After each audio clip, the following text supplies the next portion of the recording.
guys! Welcome back to my channel. If you're new to my channel, please don't forget to subscribe and click the bell icon para wala po kayong ma-miss ng mga new uploads ko.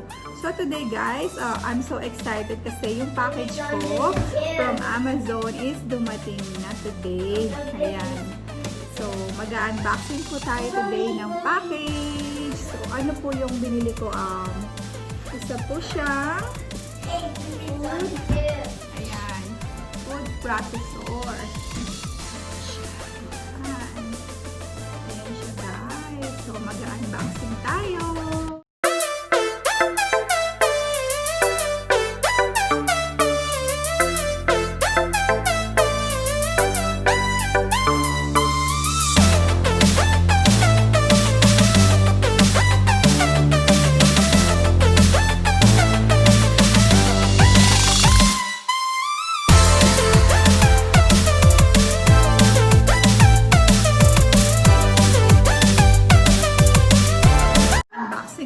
Kadarating lang po ng aking order from Amazon.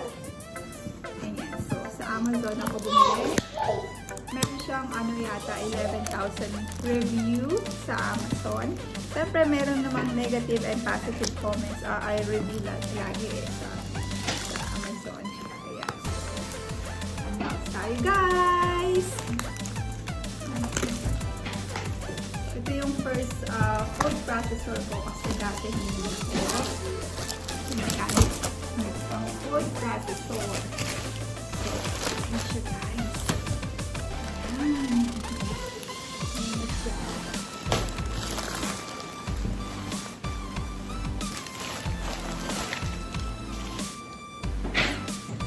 Ayan siya guys. Ayan.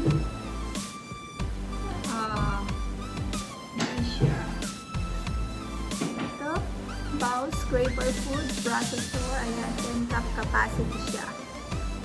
So, Hamilton Beach. Hamilton Beach. Okay. Ito yung mga blades. Ayan, tingnan muna natin ang kanyang box. Dumating naman siya ng ano, okay naman yung box niya.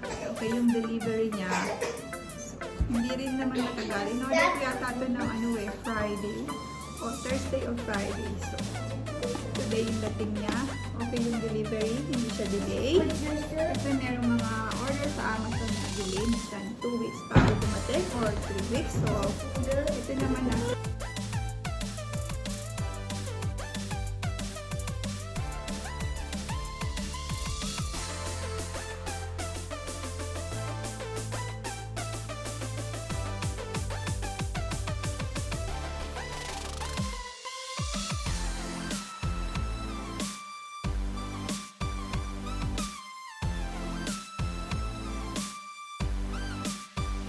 Yun. So, guys, continue tayo. Yung excited ka mag-unboxing tapos yung mga anak mo sobrang gulo. Yan. So, lipat tayo dito. Ayan. So, ito na nga yung blade, guys. Tapos ito yung kanyang lead. Ayan. Meron nakalagay dito, no. So, yan, yes.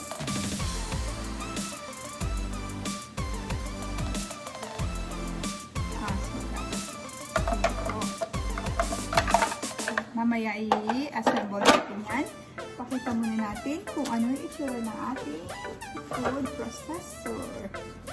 So, ito na yung, wow! Malaki pala siya. So, kasi yung nakikita ko sa Walmart, medyo pricey na pero maliit pa rin siya. Kaya hindi ako bumili sa Walmart. So, ayan, may blade ulit siya sa loob. So, malaki pala siya guys. Malaki siya.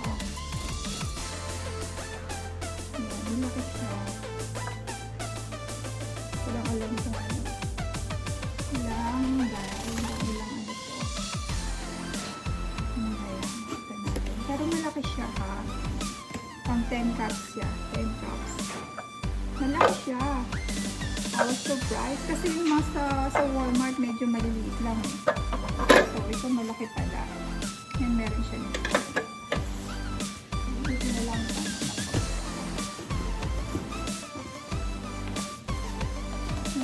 Favorite ko to kasi gumagawa niya ako ng mga cauliflower rice. So, hirap-hirap mag-rate, lalo nga may dalawang batang maliit na nakikikilig sa akin kapag nag-aano ako ng nilito. So, ito mabilisan na. Mabilisan na to sa pag-grate ng chop. Ito-chop na lang ang cauliflower. So, mahirap sa galit.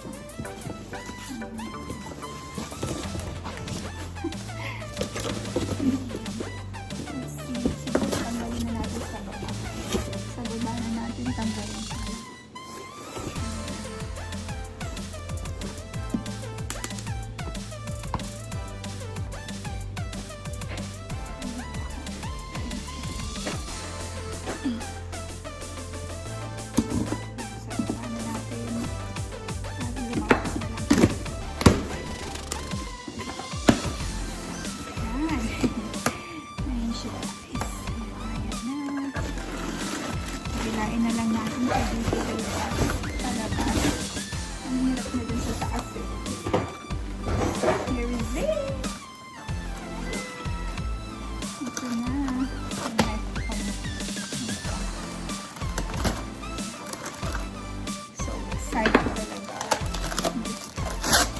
Talaga to sa akin to kasi nga sa mga pag-chop-chop ko ng cauliflower, ayan, hindi ko na kailangan gad-gad mag-grate, sabi nga.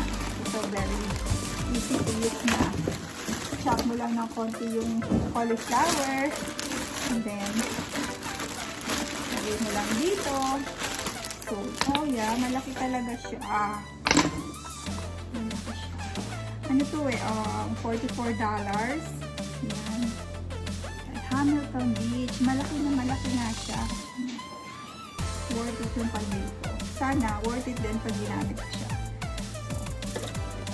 So, tulad nga sa iba, ang mahal tapos maliit lang yung kanilang ganito. 5 cups lang ang pwede. So, siguro dito ko. Ganyan lang siya. Tingnan natin. Ayan. Pasensya na kayo sa kalat ng mga anak ko. Siguro ganyan yan.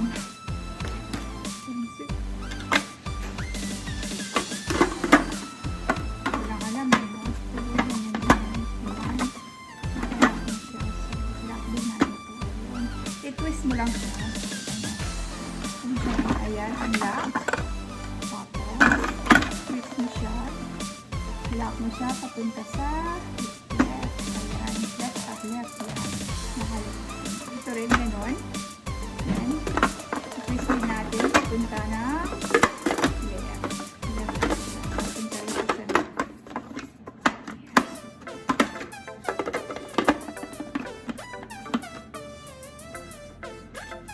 Punta rin sa left. Kanyang pag-lock. Ayan, nakalak na. Hindi pa nakalak.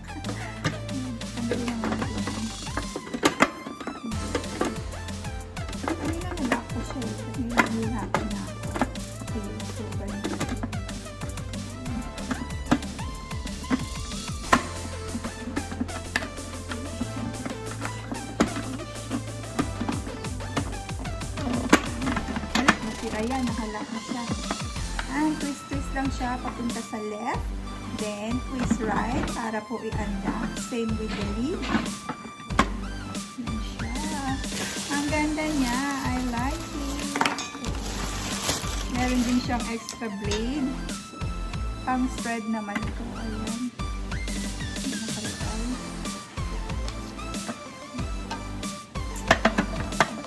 Sa taas. No. Wala nga pala yung kaya nga sinabing no, ito pala hindi pwede sa ito hindi pwede sa loob. Sorry, first time ko lang gagamit ito.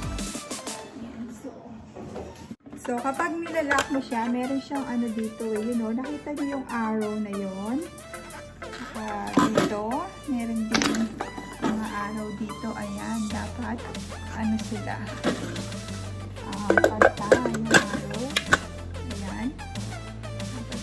Tapos, twist mo siya papunta sa left.